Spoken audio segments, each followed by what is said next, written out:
Bapa Surgawi, sesuai dengan pujian yang sudah dinyanyikan, pakailah kami sebagai alat-Mu. Dan saat ini kami mau belajar dari kebenaran firman-Mu yang akan memperlengkapi kehidupan kami untuk dipakai Tuhan. Kami berdoa biarlah sungguh kuat kuasa Roh Kudus menolong kami, memberikan kepada setiap kami pencerahan, sehingga kami dapat mengerti akan kebenaran firman Tuhan, dan biarlah sungguh setiap kami juga dimampukan untuk menjadi pelaku-pelaku kebenaran firman Tuhan. Berbicaralah bagi kami, karena kami sudah siap mendengarnya. Dalam nama Yesus kami berdoa. Amin. Mari kita bersama-sama membuka di dalam kitab Mazmur, pasal 82. Saya mengajak kita membaca ayat 1 sampai 5.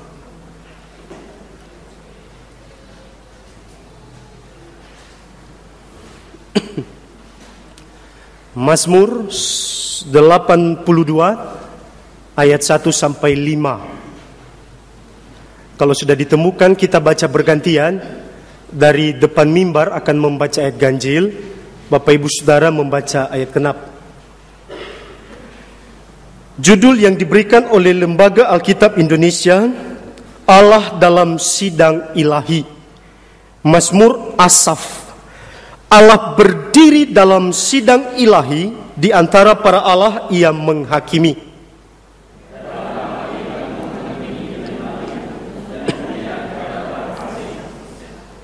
Berilah keadilan kepada orang yang lemah dan kepada anak yatim. Belalah hak orang sengsara dan orang yang kekurangan.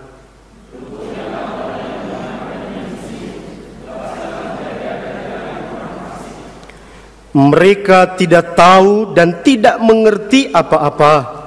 Dalam kegelapan mereka berjalan. Goyanglah segala dasar bumi. Amin.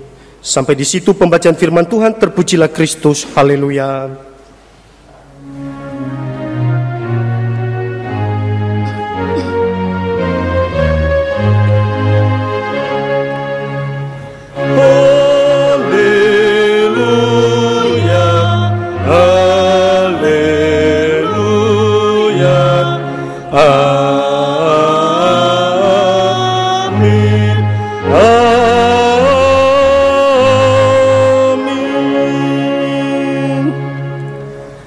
Shalom.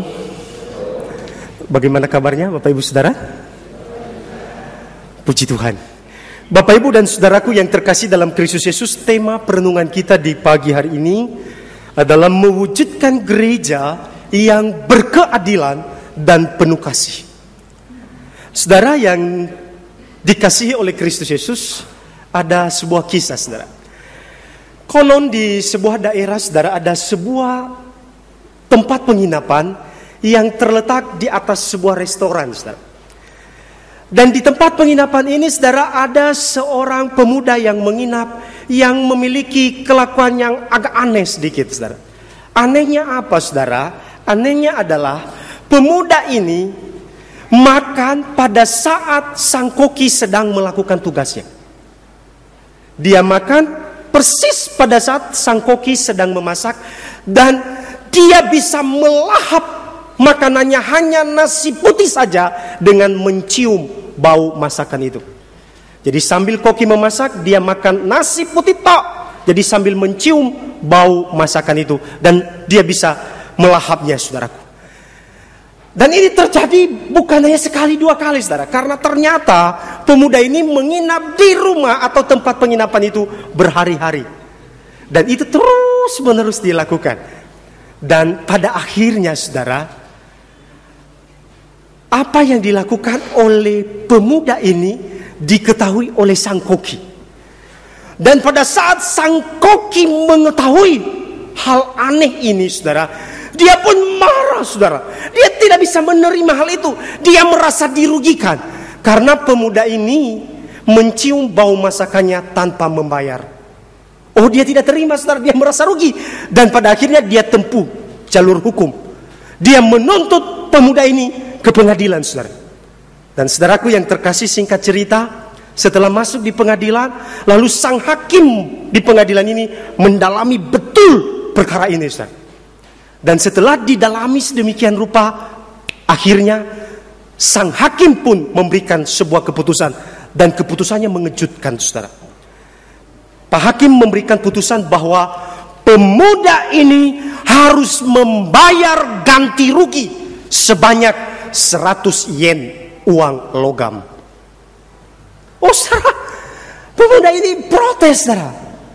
Dia tidak bisa menerima keputusan dari sang hakim. Dia terus-menerus protes karena dia merasa tidak bersalah. Apa salahnya saya makan sambil cium bau masakan itu? Oh, dia protes, tetapi sang hakim mencoba menenangkan pemuda ini, dan dia berkata, tenanglah, kamu tidak akan dirugikan. Saudara, ketika sang koki mendengar putusan hakim, oh saudara, dia bahagia sekali, dia gembira, dia merasa menang, apalagi dia akan segera mendapat uang ganti rugi, saudara. Dan sang pemuda ini dengan berat hati, saudara, dia pun membayar sesuai dengan keputusan hakim. Dia membawa 100 yen uang logam, dan dia memasukkannya di dalam sebuah kantong, dan dia menyerahkannya di depan meja Pak Hakim, saudara. Dan sang koki segera maju ke depan, saudara, untuk menerima uang itu. Dan pada saat koki itu maju ke depan, dengan cepat, saudara, sang hakim mengambil kantong itu, lalu kemudian dia mengocoknya, saudara. Dia mengocoknya, lalu terdengar bunyi gemerincing dari uang logam itu. Lalu sang hakim bertanya kepada sang koki, apakah kamu mendengar bunyi itu? Lalu kemudian sang koki berkata, ya Pak Hakim, saya mendengar bunyinya. Pak Hakim berkata, kalau begitu sekarang semuanya sudah lunas. Dia sudah mencium bau masakanmu, dan kamu sudah mendengarkan bunyi gemerincing dari uang logamnya. Semuanya sudah selesai, sudah lunas, dan Pak Hakim mengembalikan uang itu kepada sang pemuda tadi. Saudaraku, hakim ini memberikan sebuah keputusan yang sungguh bijaksana. Dia adalah hakim yang adil, dan saya mau katakan keadilan Allah jauh melebihi siapapun di dalam dunia ini. Jadi Alkitab mencatat bahwa Allah itu adalah Allah yang adil dan penuh kasih. Bahkan kalau saudara membaca Alkitab baik dalam perjanjian lama maupun perjanjian baru, di sana kita bisa memperhatikan, saudara, bahwa Allah diungkapkan di dalam bagian Alkitab sebagai Allah yang adil dan penuh kasih. Dia adalah hakim atas seluruh bumi ini karena segala bangsa adalah miliknya. Dan sebagai hakim, saudara, Allah itu mengadili dengan adil tanpa pandang bulu siapapun dia.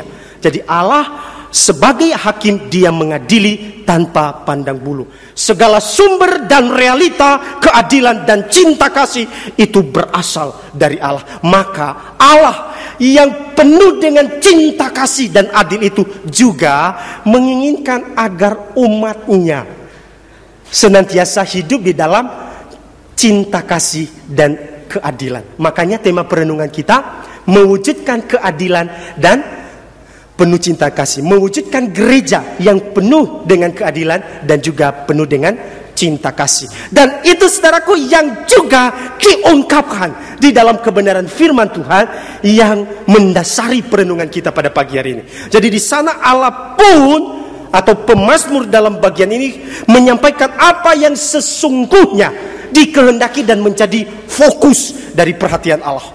Nah, coba kita perhatikan bersama-sama, saudara. Dalam Mazmur ini, di situ dikatakan Mazmur Asaf. Allah berdiri dalam sidang ilahi di antara para Allah. Ia menghakimi. Berapa lama lagi kamu menghakimi dengan lalim dan memihak kepada orang fasik? Saudara, jelas Mazmur ini ditulis oleh Asaf.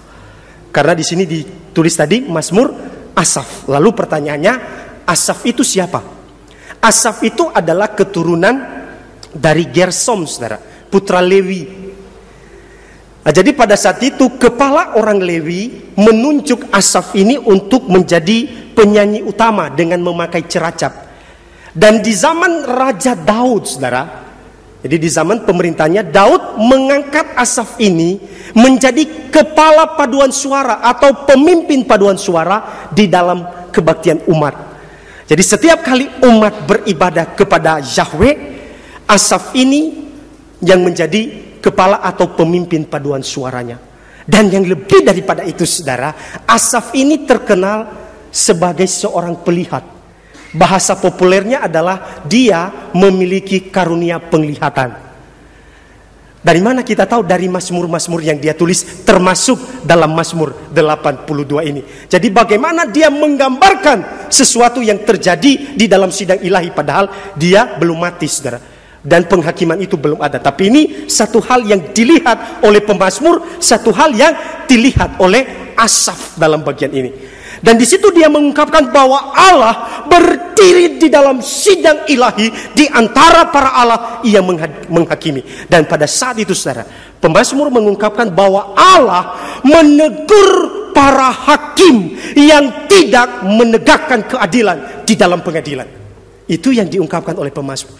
Jadi Allah dengan keras menegur para hakim yang tidak menegakkan keadilan dalam pengadilan, yang berpihak kepada orang fasik.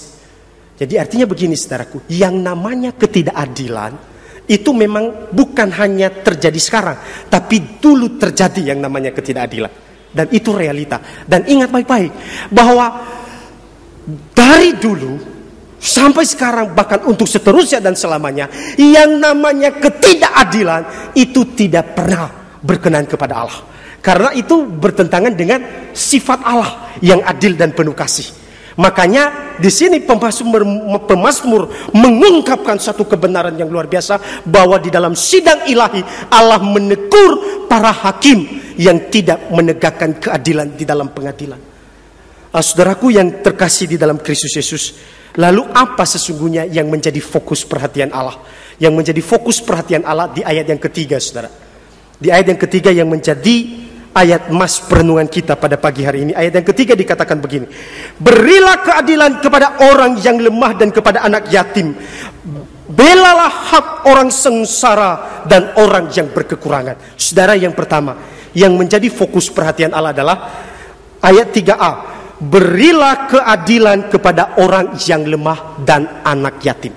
Jadi ini yang dikehendaki oleh Allah, supaya memberikan keadilan kepada siapa? Kepada mereka yang lemah dan juga anak yatim. Karena memang pada saat itu, saudaraku, yang namanya orang lemah, anak yatim, mereka tidak bisa mendapatkan keadilan, saudara.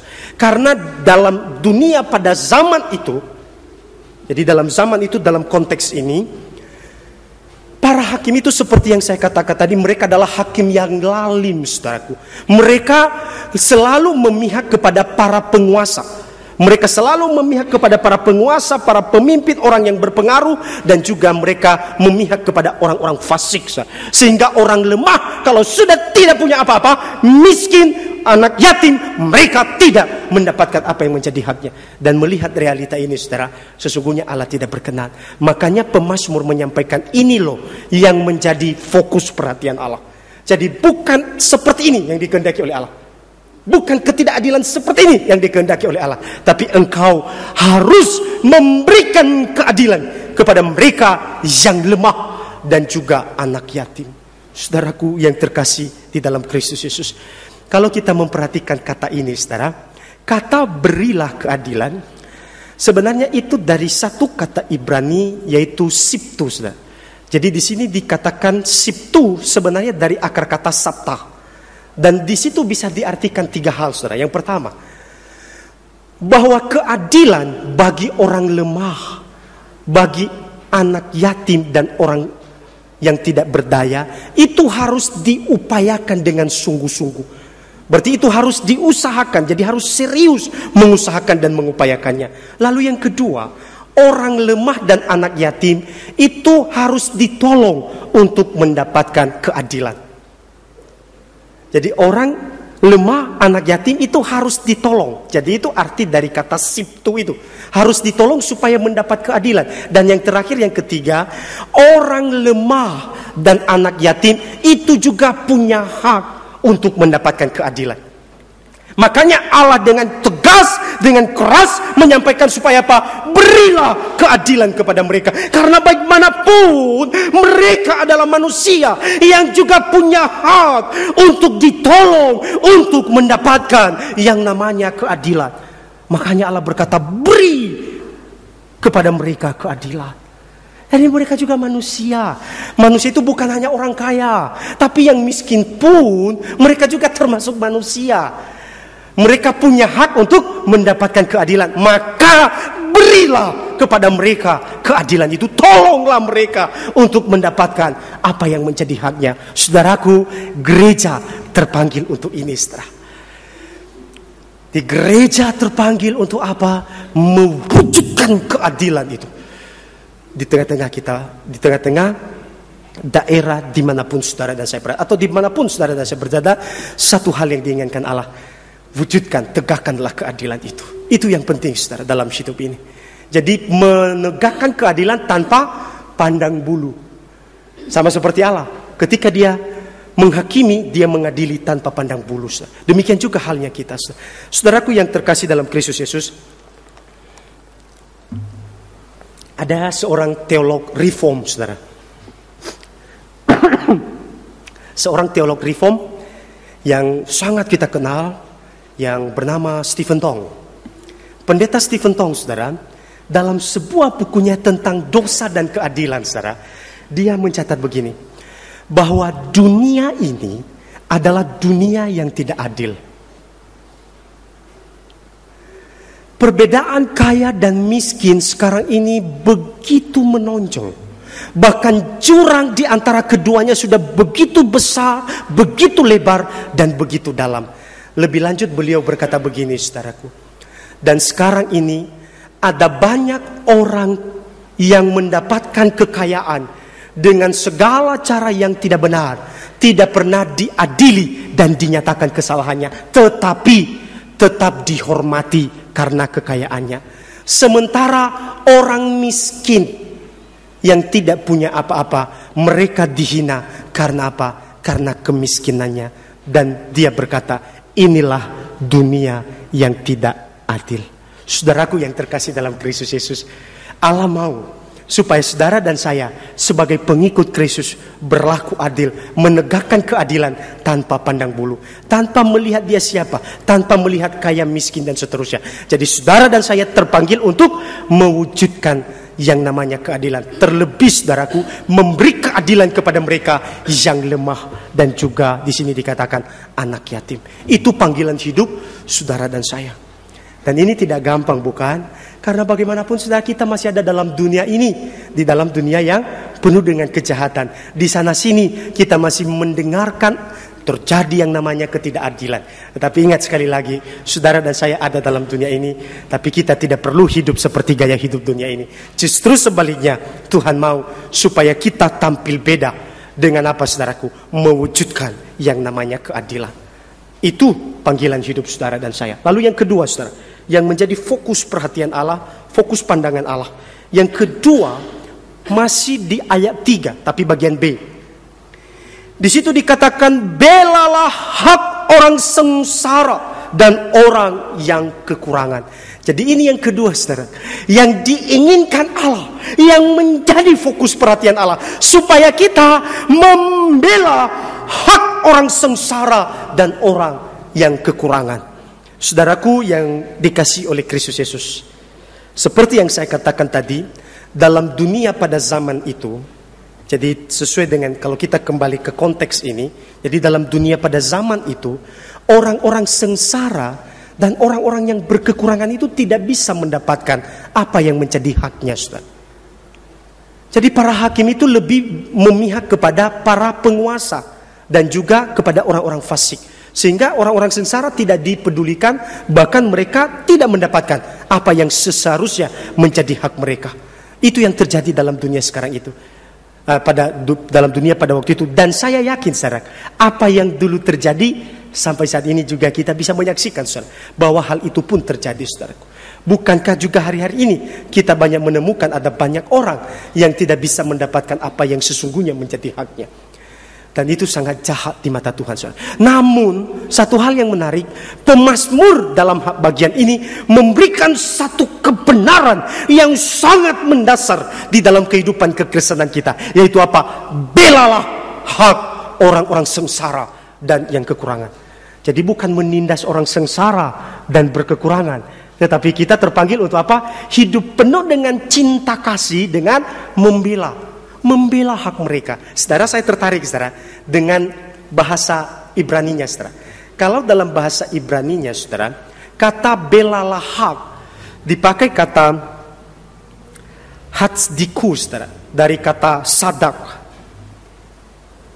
Jadi itu berbicara menolong seseorang untuk mendapatkan haknya sebagaimana selayaknya. Sekali lagi itu terjemahan Ibraninya saudara. Jadi menolong seseorang untuk mendapatkan haknya sebagaimana selayaknya atau seharusnya. Berarti kalau kita sebagai gereja berperan membela hak orang sengsara, berarti kita harus berusaha menolong mereka untuk bisa mendapatkan apa yang selayaknya mereka terima. Berarti memang saudara dan saya punya panggilan untuk peduli kepada mereka yang sedang hidup dalam kesengsaraan dan hidup dalam kekurangan. Belalah hak mereka. Itu panggilan hidup saudara dan saya. Dan itu sesungguhnya yang dikehendaki oleh Allah dan menjadi fokus perhatian Allah.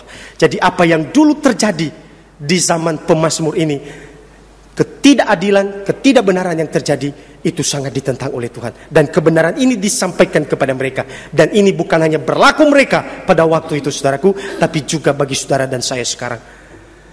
Jadi jangan kita berpikir itu kan zaman perjanjian lama, itu zamannya Asaf pemazmur. Itu berlaku bagi mereka saja. Oh tidak saudara. Karena kalau saat ini pun terjadi ketidakadilan, ketidakbenaran, maka Allah pun tidak berkenan. Oleh karena itu kita harus menghidupi dua hal ini. Jadi dua hal yang sangat dikehendaki oleh Allah di dalam kehidupan kita sebagai gereja Tuhan, yaitu berilah keadilan kepada orang yang lemah dan anak yatim, dan belalah hak orang sengsara. Jadi ini yang harus kita hidupi. Ini yang harus kita lakukan di dalam kehidupan kita hari lepas hari. Mengapa mereka harus ditolong? Mengapa mereka harus dibela? Di ayat 5 dikatakan begini, mereka itu tidak tahu apa-apa dan tidak mengerti apa-apa, maka tolonglah mereka. Demikian juga dalam kehidupan kita, saudara. Jadi kalau dalam realita kita juga banyak menemukan saudara kita yang hidup dalam kesusahan, kesengsaraan, fakir miskin, anak-anak terlantar, maka gereja terpanggil, tunjukkan keadilanmu, tunjukkan cinta kasihmu kepada mereka.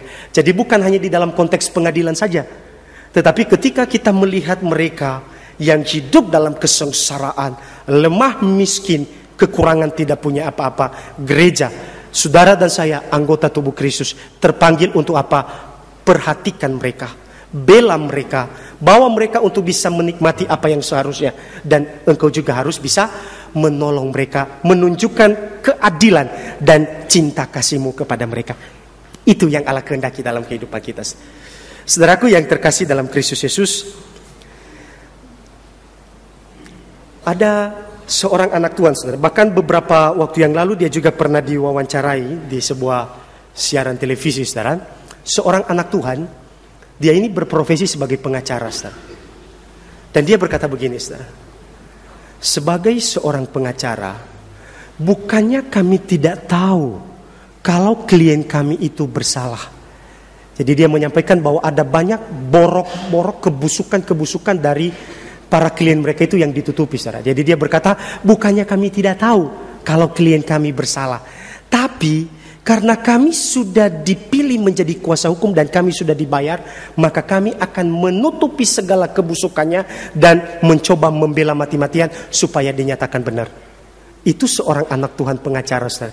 Dan akhirnya dia berkata, ya pasti nanti banyak pengacara yang masuk neraka. Termasuk dia mengakui bahwa dia sendiri akan masuk neraka kalau dia tidak bertobat. Tapi yang saya mau katakan, bukan seperti itu, saudara. Jadi kita tidak boleh berkompromi dengan yang namanya ketidakadilan dan ketidakbenaran. Bukan seperti itu yang dikehendaki oleh Allah. Jadi kalau anak Tuhan ini mengungkapkan seperti itu, gara-gara profesinya bagaimanapun, sekalipun dia mengambil alasan profesi yang namanya tidak benar, ya tetap tidak benar di pemandangan Allah. Dan bukan seperti ini yang kita lakukan. Tapi yang kita lakukan adalah apa, saudara? Seperti yang diungkap dalam kebenaran firman pada pagi hari ini. Mari di sepanjang perjalanan hidup kita berlakulah adil, wujudkanlah keadilan dan tegakkanlah keadilan. Lalu yang kedua, hiduplah penuh dengan cinta kasih. Dengan cara apa? Belalah hak orang-orang sengsara dan juga mereka yang berkekurangan. Tuhan Yesus memberkati saudara sekalian. Mari kita berdoa. Bapa Surgawi, kami bersyukur untuk bagian firman-Mu yang sudah kami baca, kami renungkan. Dan kami berdoa biarlah sungguh Roh Kudus menolong kami, supaya setiap kami mampu untuk melakukan kebenaran firman-Mu. Kami percaya bagian ini bukan perkara mudah Tuhan, karena kami masih ada di dalam dunia yang berdosa ini. Di sana sini kami masih bisa menemukan, mendapati, mendengar ada banyak ketidakadilan yang terjadi. Tetapi hari ini Engkau mengingatkan kami bahwa kami sebagai gereja-Mu harus mewujudkan keadilan dan hidup penuh dengan cinta kasih. Oleh karena itu Tuhan, tolong kami supaya kami menegakkan keadilan dan hidup penuh dengan cinta kasih. Kami menunjukkan kasih kami kepada mereka yang lemah, kepada anak yatim, kepada mereka yang sengsara, kepada mereka yang hidup dalam kekurangan. Tolong kami Tuhan, supaya firman-Mu ini boleh termaterai dan boleh kami praktekkan di dalam kehidupan kami hari lepas hari. Terpujilah Engkau Tuhan. Di dalam nama Yesus kami berdoa. Amin.